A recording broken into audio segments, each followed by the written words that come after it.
The second time I met O.J. Simpson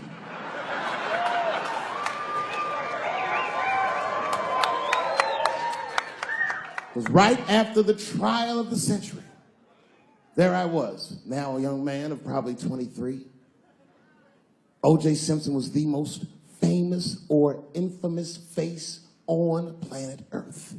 I was in a restaurant in Beverly Hills with my agents. I wasn't alone in the restaurant, but I was alone. I was the only black person in the restaurant.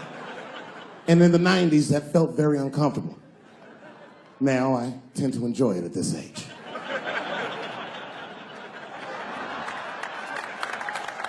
I was having dinner with my agents, celebrating a deal that they told me was lucrative, but I later learned fucking sucked. And suddenly, a group of women walked by. Every race was in that group.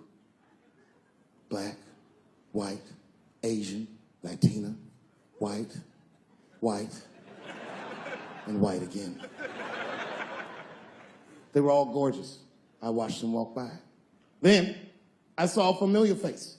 Al Collins, the man from the infamous Bronco check, towards the door. Couldn't believe what I saw. And then, close behind him, was O.J. Simpson, newly released from jail. The restaurant fell still. I was shocked. I didn't mean to say it out loud, but it just came out. O.J. He stopped, turned around to see who said it, saw my black face, and correctly assumed it was me.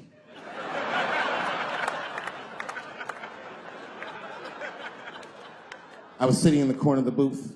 He leaned over all the white people I was having dinner with and shook my hand. "How are you, young man?" He looked in my eyes, and I could see in his eyes that he didn't remember meeting me the first time. And then he walked away.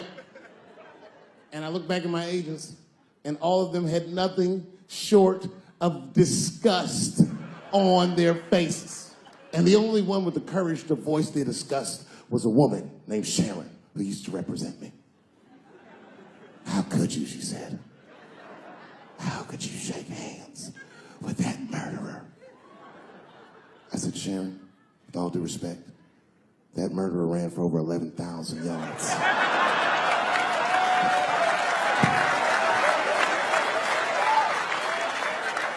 And his glove didn't fit. Glove didn't fit. Get over yourself." Some people can't do that. Some people just they can't get over themselves. Gay people have a hard time doing that recently. Here we go. Here comes the deep water. No, recently I've noticed that. I noticed it with that Manny Pacquiao controversy. Yeah, no, it was now in the gay community's defense, Manny Pacquiao said some outlandish shit about gay people. Very, very not nice things that I won't repeat, but there was biblical verses and some analogies to animals. Wasn't a good look. Nike took his shoes immediately, which I thought was a little harsh. A little harsh. You know what I mean? Because he's, just because he's Asian. You know what I mean? Fuck, you gonna take shoes off Asian dude to appease a gay dude. You know what I mean? No? You don't know what I mean. But Asian people kind of know what I mean. No? No Asians in the front? No? No, this is what I mean. Okay, look. Okay, you're an Asian dude. No, I say this with no disrespect. But we're all Americans, right? And we can agree that America has a huge body count all over the world, but nowhere more than Asia. Literally, if you look at history, recently, we have bombed the masculinity out of an entire continent. We dropped 2 atomic bombs on fucking Japan, and they've been drawing Hello Kitty and shit ever since. There's a lot of lady boys in the wake of our bombs. And I know these things because my wife is Asian. She's Filipino.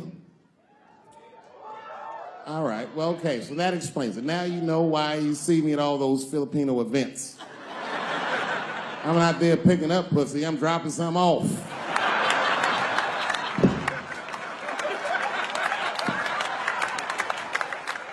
I take my wife to all that shit. I took my wife to see Pacquiao fight Mayweather. We sat ringside, okay?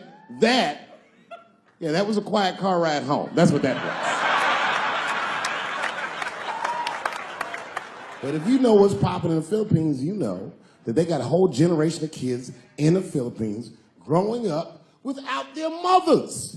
Yes, a lot of women in the Philippines go to the Arabian Peninsula, they come to the United back home, which is still one of the #1 staples in the Philippines economy, money that their expats send back to the Philippines. The men, on the other hand, are left rearing children, twiddling their thumbs, waiting on their wives' checks. These men have been fucking emasculated. And then suddenly, a boxer rises from amongst them and reinstates their manhood with his motherfucking fist. This is not the guy you're supposed to ask, what do you think of homosexuals? He's not your champ. Shit. That's why I don't have a sneaker deal, because if you say something that people don't like, they'll take your fucking shoes off. Road ahead. They've got the longest mental gap to bridge. That's all I'm saying. Because, you know, whenever I see one of them T's on the street, I don't mind them, but I'll be like, man, I miss Bruce. I'm sorry, guys. I'm 42. I remember Bruce Jenner. Before the Kardashians, before all that, this motherfucker was a white American superhero. It was amazing. He was beating Africans at track and field. We'd never seen anything like it. He was on my cereal box growing up. You know how much of that cereal I ate, nigga? I didn't know he was gonna do that.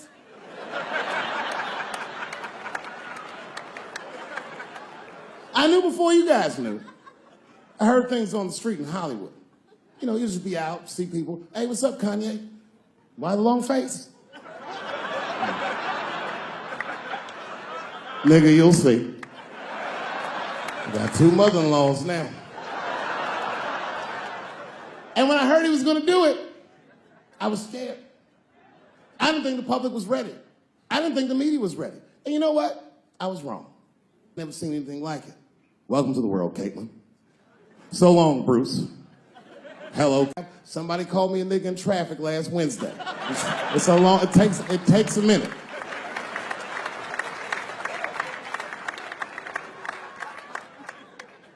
My wife's friend, Stuart, told me that. My wife has a lot of gay friends. Stuart's their leader. She has a lot of gay friends. And I don't like them.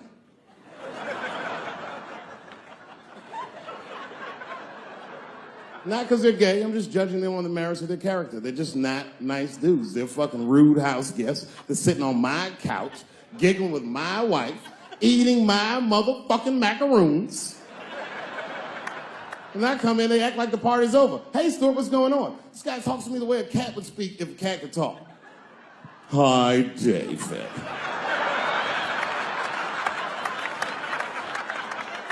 Stuart, what's all the beef, man? What's going on?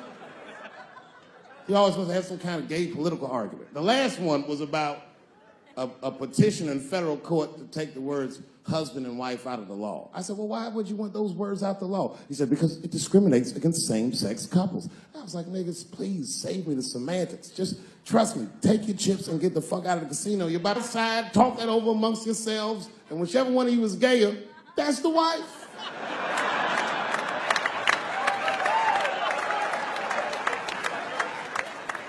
No, Stuart didn't like that. Stuart educates me about this movement, you know what I mean? I didn't even know shit about it. He told me it's called LBGTQ. I was like, what the fuck is the Q? Does that even make sense, Q? Turns out Q is like the vowels. That shit is sometimes Y. It's for gay dudes that don't really know they're gay. You know what I mean? Like prison fags who are like, well, I'm not gay, nigga. I'm just sucking these dicks to pass the time. I'm not G, I'm Q. Ugh.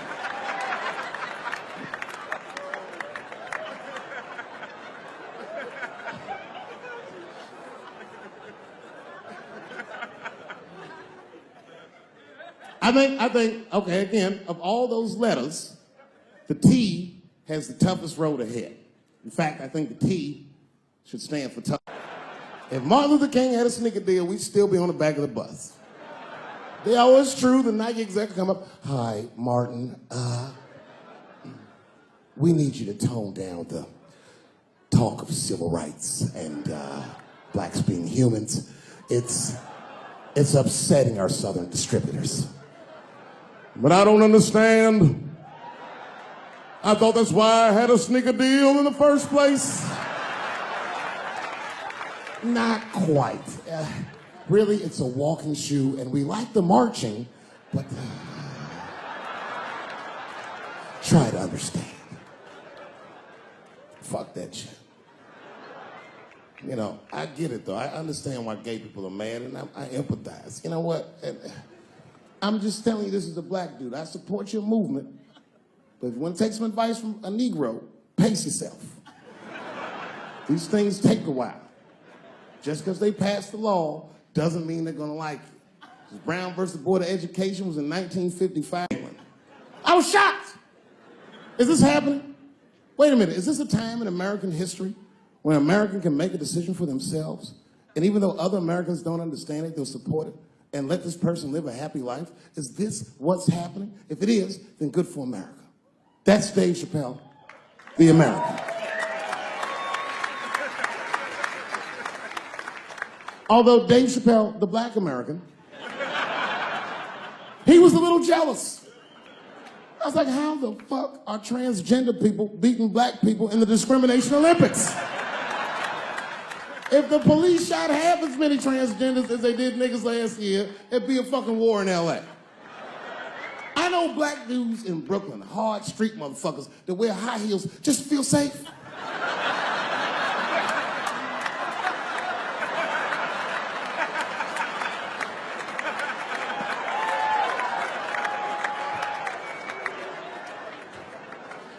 Transgenders are gangsters. I used to do business with a transgender in Hollywood. Man, everybody would be scared of her in the boardroom. She'd walk in there, newly minted woman, high heels, purse. Shit.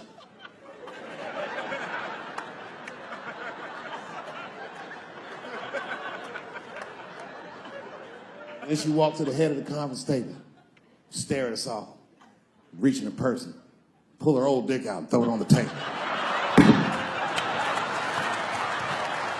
Let's talk business, gentlemen. Ah!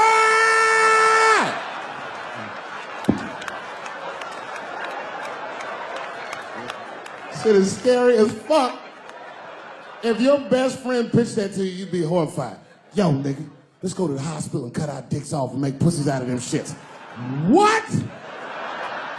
Can't we just get matching jackets or tattoos or something? Sure, that's what you want to do? There's only one way to find out, nigga. Wu-Tang, bow, bow. Let's go to the club and trick niggas into fucking us, yeah.